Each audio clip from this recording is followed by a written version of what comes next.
Good morning friends. તો આજે આપણે જોવાના છે હિન્દીની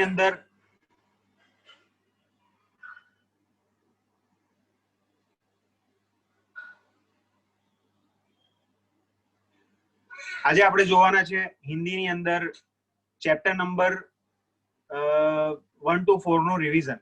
તો હું ચાલુ કરું છું સેશન.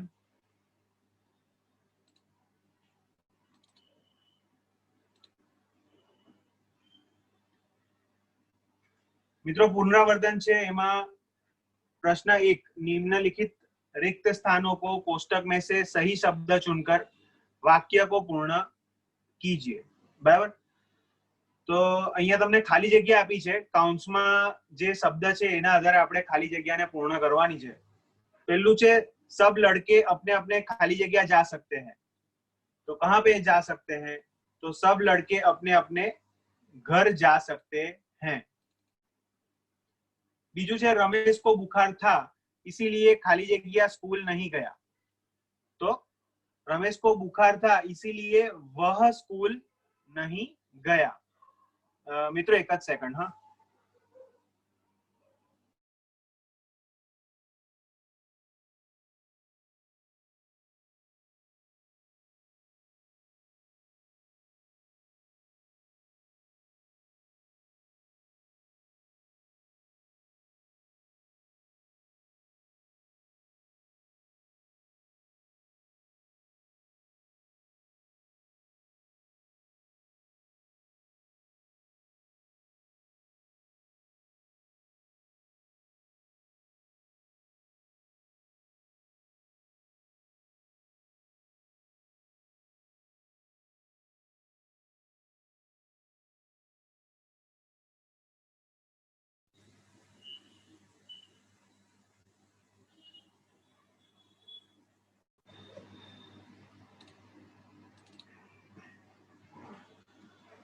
हाँ, આપણે જોયું કે રમેશ को बुखार था इसीलिए खाली जगह स्कूल नहीं गया. तो वह स्कूल न गया.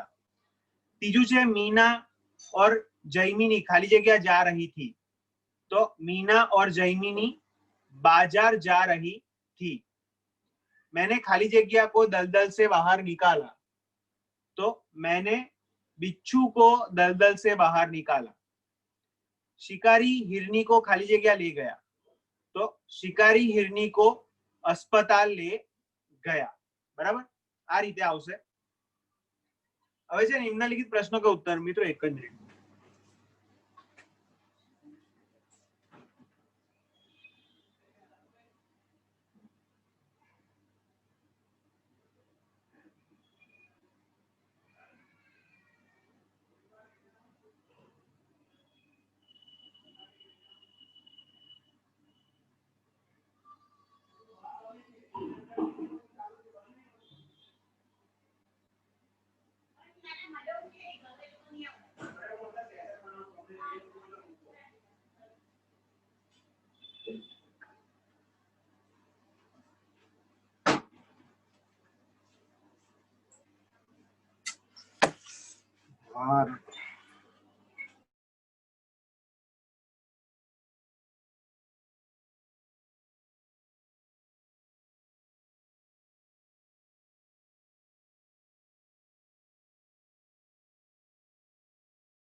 સોરી મિત્રો, થોડું આજે ટ્રબલન્સ આવે છે. હું ક્યાં હતો? તો કે નિમ્નલિખિત प्रश्नों के उत्तर दीजिए. એમાં पहलू છે आपने किन किन कहानियों का पठन किया है. तो मैंने इन कहानियों का पठन किया है, जैसे दयालु शिकारी है, फिर बातूनी कछुआ है, प्यासा कौवा है, कौवा और लोमड़ी है, और अंत में समझदार नन्ही. यह सब वार्ताओं के हमने पठन किए हुए हैं. दूसरा दिया हुआ है आपने पढ़ी हुई कहानी को अपने शब्द में लिखिए. तो छात्र अपना कॉपी लिख सकते हैं। जो कहानी आपने पढ़ी है वो सब कहानी आपको अपने भाषा में लिखनी है कि आपने क्या समझा है, क्या जाना है, बराबर। तीसरा है शिकारी ने हिरनी को कैसे बचाया। तो शिकारी की गोली हिरनी की टांग में लगी थी। शिकारी हिरनी को जानवरों के अस्पताल में ले गया था। वहां डॉक्टर ने हिरनी का इलाज किया और इस तरह शिकारी ने हिरनी को बचाया था। चौथुज है प्रगति, न्याय और मानव धर्म के लिए हमारा क्या कर्तव्य है। तो हम विश्व के सभी राष्ट्रों को एकता के सूत्र में बांधे, हम सब में समता और ममता की भावनाएं जगाए, बराबर। हम सारे विश्व में शांति की स्थापना करें, प्रगति, न्याय और मानव धर्म के लिए ही हम कार्य करें, यही हमारा कर्तव्य है, बराबर। 3 वस्तु है मित्रों। સૌથી પહેલા તો કે हम सब राष्ट्रों को एकता के सूत्र में बांधे, बीजू आवश्य के समता और ममता की भावना जगाए और सारे विश्व में शांति की स्थापना करे, बराबर। 5वां सवाल है नन्ही बतख का स्वभाव कैसा था। तो नन्ही की माँ ने उसे सिखाया था कि वह भलाई के काम करे। जो नन्ही के साथ बुरा बर्ताव करता था उसके साथ भी वह भलाई ही करती थी, बराबर। किसी से बदला लेने के लिए वह अपनी अच्छी आदत छोड़ना चाहती नहीं थी। मुसीबत में पड़े हुए को बचाना वह अपना फर्ज मानती थी। इस प्रकार सबकी भलाई करना नन्ही बतख का एक स्वभाव बन चुका था। प्रश्न 3 यहाँ पे दिया हुआ है कि निम्नलिखित वर्ण से शुरू करके 5-5 शब्द बनाइए और वाक्य में प्रयोग कीजिए। जैसे यहाँ पे दिए गए हैं च, क्ष, त और भ। तो च से 5 शब्द पहले तो बनते हैं चमेली, चक्की, चतुर, चंपा, चंद्रमा, बराबर। तो चमेली से वाक्य बनाते हैं। तो चमेली का फूल खुशबूदार होता है। चक्की से वाक्य बनाते हैं, चक्की से अनाज पीसा जाता है। तीसरा है चतुर, तो रमेश चतुर लड़का है। चौथा है चंपा, तो यह चंपा का वृक्ष है। और 5वां है चंद्रमा, तो चंद्रमा के प्रकाश को चांदनी कहते हैं, बराबर। आ रीते આપણે 5 अलग अलग वाक्य बनाव्या છે। बीजू છે क्ष, क्ष से आएगा क्षितिज, क्षत्रिय, क्षमा, क्षीर और क्षुधा। तो क्षितिज से क्या आएगा, तो कि वह दिन भर क्षितिज की ओर देखता रहा। क्षत्रिय, तो क्षत्रिय बड़े वीर होते हैं। क्षमा, क्षमा माने क्षमा वीरों का भूषण है। क्षीर, क्षीर दूध को क्षीर भी कहते हैं, बराबर। दूध નું બીજું નામ क्षीर પણ છે। क्षुधा, तो मुझे बड़ी क्षुधा, क्षुधा यानी भूख लगी है, बराबर। तो આપણે ભૂખની જગ્યાએ क्षुधा લખી શકીએ છીએ। तीसरा आएगा त से 5 शब्द बनेंगे जैसे कि तरबूज, तराजू, तमाशा, तस्वीर, तलवार। तो तरबूज से हम बना सकते हैं कि यह तरबूज बहुत मीठा है। तराजू से, तो तराजू से वस्तुओं का वजन मालूम होता है। तीसरा है तमाशा, तो हमने बंदर का तमाशा देखा। चौथा है तस्वीर, तो यह ऐतिहासिक स्थानों की तस्वीरें हैं। 5वां है तलवार, तो तलवार की धार बहुत तेज है। फिर आएगा भ से 5 शब्द बनेंगे भवन, भजन, भक्त, भक्षक और भगदड़। तो भवन से पहला आएगा यह शाला का नया भवन है। दूसरा है गांधी जी, भजन के लिए गांधी जी रोज भजन करते थे। तीसरा भक्त है, तो नरसिंह मेहता श्री कृष्ण के भक्त थे। फिर आएगा भक्षक, तो हाय रक्षक ही भक्षक बन गया। भगदड़, तो धमाका होते ही चारों ओर भगदड़ मच गई, बराबर। फिर है प्रश्न 4 जिसमें कहा गया है कि समन तुक, तुक यानी प्रास वाले शब्द बनाकर लिखिए। એટલે કે તમે સમાનાર્થી કહી શકો છો। પ્રાસ समझो કે જેમ કે અહીંયા છે સામાજિક, તો એના જેવા બીજા તમારે શબ્દ બનાવવાના છે. સમાનાર્થી એક્ઝેક્ટ નહીં કહેવાય, પણ આપણે વર્ણના આધાર પર, ઉચ્ચારના આધાર પર જે શબ્દ બનાવીએ છીએ તેની અહીંયા વાત કરવામાં આવી છે. तो सामाजिक माने प्रामाणिक, सांसारिक, पारिवारिक, ऐसे हम 3 शब्द बना सकते हैं जिसमें जिक, णिक, रिक, रिक ऐसा शब्द आया हुआ है. फिर मानवता, तो मानवता जैसे शब्द है दानवता, सज्जनता, स्वतंत्रता. तीसरा है भलाई, तो भलाई जैसे दूसरे शब्द है बुराई, हवाई, जुदाई. चौथा है घबराहट, तो घबराहट जैसे शब्द है खड़खड़ाहट, सरसराहट, फड़फड़ाहट. बराबर. ऐसे ही प्रश्न 5 लिखा गया है कि गिनती को शब्द और शब्द को अंक में लिखिए. तो पहला क्या नंबर है, तो के 96 મને દેખાય છે, તો એને આપણે હિન્દીમાં શું કહીશું? 96. बराबर. 96 છે, 9 और 6 है, तो उसको हम बोलेंगे 96. फिर 6 और 7 है, तो उसको हम बोलेंगे 67. फिर 5 और 1 है, तो उसका हम बोलेंगे 51. बराबर. फिर 2 बार 8 है, तो हम उसको बोलेंगे 88. હવે તમને શબ્દમાં આપેલા છે એને તમારે હિન્દીમાં લખવાના છે, તો 78, તો હિન્દીમાં 7 અને 8 લખશું.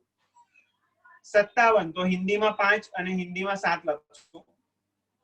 69, તો 69 એટલે 69, તો હિન્દીમાં 6 અને 9 લખશું. 97 એટલે કે 97 એટલે 9 અને 7, તો હિન્દીમાં 9 અને 7 આપણે લખીશું. ત્યારબાદ પ્રશ્ન 6 છે, तो उसमें कहा गया है कि निम्नलिखित शब्दों के विरोधार्थी यानी कि विलोम शब्द लिखकर वाक्य में प्रयोग कीजिए. पहला आएगा स्वच्छ, स्वच्छ का आएगा अस्वच्छ. उसका वाक्य में प्रयोग होगा कि यह घर छोटा है पर अस्वच्छ नहीं है. बराबर. दूसरा है देश, उसका विलोम आएगा विदेश, तो पिताजी विदेश गए हुए हैं. तीसरा आएगा प्रिय, प्रिय का हम बोलेंगे अप्रिय, तो बुरे काम का व्यक्ति को अप्रिय बना देता है. बुरा काम जो व्यक्ति को अप्रिय बना देता है.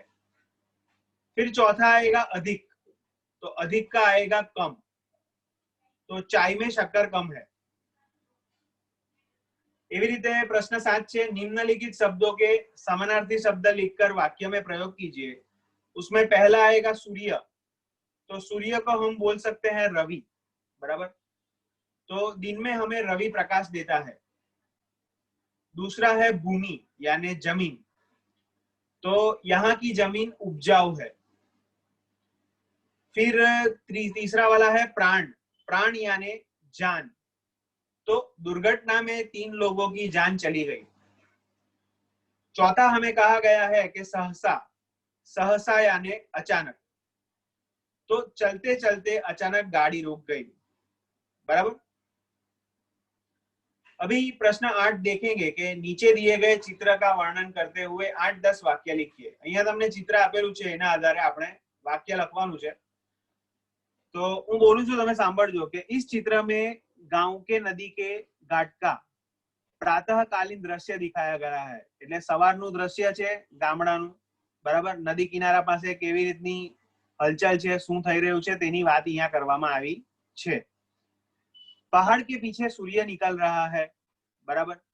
नदी के दोनों किनारों पर बरगद के वृक्ष है. नदी में 3 बतखें तैर रही हैं. बगुला चोंच में मछली पकड़े हुए हैं. एक लड़का बरगद की 2 जड़ से झूल रहा है. एक लटकती जड़ पर चिड़िया बैठ झूल रही है. 2 लड़के नदी में तैर रहे हैं. एक खरगोश जाड़ी में छिपा बैठा है और 2 स्त्रियां घाट से फूल लौट रही है. एक के सिर पर 2 गड़े हैं और दूसरे के सिर पर टोकरी में धुले हुए कपड़े हैं. एक स्त्री घाट पर कपड़े धो रही है. एक मंदिर के छज्जे पर मोर बैठा है. मंदिर पर ध्वजा लहरा रही है। मंदिर के बाहर एक यात्री विश्राम कर रहा है। उसके पीछे पानी का घड़ा रखा हुआ है। दूर एक ग्वाला नदी में गाय को पानी पिला रहा है। बरगद के पेड़ पर एक पक्षी घोंसले में अंडों के पास बैठा है। नारियल के दो पेड़ों के पास एक लड़का कागज की नाव तैरा रहा है और दूसरा लड़का हाथ से कुछ इशारा कर रहा है। दूर दूर गांव की झोपड़ियां दिखाई दे रही है। बराबर। तो आ રીતનો આપણી પાસે અહીંયા દ્રશ્ય છે, તમે જોઈ શકો છો। હવે બીજું તમને કીધું છે કે अगर प्रश्न 9 आप साइकिल लेकर स्कूल जाते हैं और रास्ते में आपकी साइकिल की ट्यूब पंक्चर हो जाती है, इस घटना का वर्णन कीजिए। तो एक दिन मैं साइकिल पर स्कूल जा रहा था। रास्ते में मेरी साइकिल का ट्यूब पंक्चर हो गई। स्कूल का समय हो रहा था और इधर साइकिल को पकड़कर चलाना मुश्किल हो रहा था। फिर भी उसे किसी तरह मरम्मत की दुकान तक ले गया। दुकानदार ने मरम्मत के 5 रुपए मांगे। मेरे पास 4 रुपए ही थे। मैंने उसे भरोसा दिलाया कि अगले दिन मैं 1 रुपया दे जाऊंगा। ट्यूब को ठीक हो गई, लेकिन स्कूल पहुंचने में आधे घंटे की देरी हो गई। मैंने वर्ग शिक्षक को सारी घटना सच सच बता दी। वे बोले, आज तो ठीक है, पर परीक्षा के दिन ऐसा हुआ तब क्या करोगे? मैंने कहा, साहब तब मैं घर से जल्दी निकलूंगा। उन्होंने मुस्कुराते हुए मुझे वर्ग में प्रवेश करने की अनुमति दे दी। तो आ कंपल्सरी नहीं कि તમે સેમ આવું લખો, પણ આ પ્રમાણે તમારે પણ તમારું વર્ણન કરી શકો છો। प्रश्न 10 यहाँ पे दिया गया है। चित्र के आधार पर कहानी लिखिए। तो एक बंदर था। बंदर और मगर अथवा बंदर की चतुराई, ऐसी कहानी का हम शीर्षक दे सकते हैं। एक बंदर था। वह नदी के किनारे एक पेड़ पर रहता था। बराबर। पेड़ पर मीठे मीठे फल थे। बंदर फल खाता और खुश रहता था। एक दिन एक मगर नदी के किनारे आया। बंदर ने उसे फल खाने के लिए दिए। मगर और बंदर में दोस्ती हो गई। मगर ने एक दिन कहा, मैं रोज तुमसे मिलता हूँ और तुम्हारे लिए दिए हुए मीठे मीठे फल खाता हूँ। अब तुम भी तो मेरे घर चलो, वहां मैं तुम्हें बढ़िया बढ़िया चीजें खिलाऊंगा। बंदर मगर की बात में आ गया। वह मगर की पीठ पर बैठ गया। नदी के बीच पहुंचकर मगर बोला, मैं तो तुम्हारा कलेजा खाना चाहता हूँ। बंदर घबराया, मगर उसने बुद्धि से काम लिया। उसने कहा, अरे अपना कलेजा तो मैं पेड़ पर ही रख आया हूं, तुम मुझे पहले कहते। अब लौटकर किनारे चलो, मैं तुम्हें अपने कलेजा दे दूंगा। मूर्ख मगर बंदर को लेकर जैसे ही नदी के किनारे पहुंचा, बंदर मगर की पीठ पर से उछलकर पेड़ पर जा बैठा और बोला, मूर्ख, कलेजा कहीं पेड़ पर रखा जाता है? वह तो हमारे शरीर में ही होता है।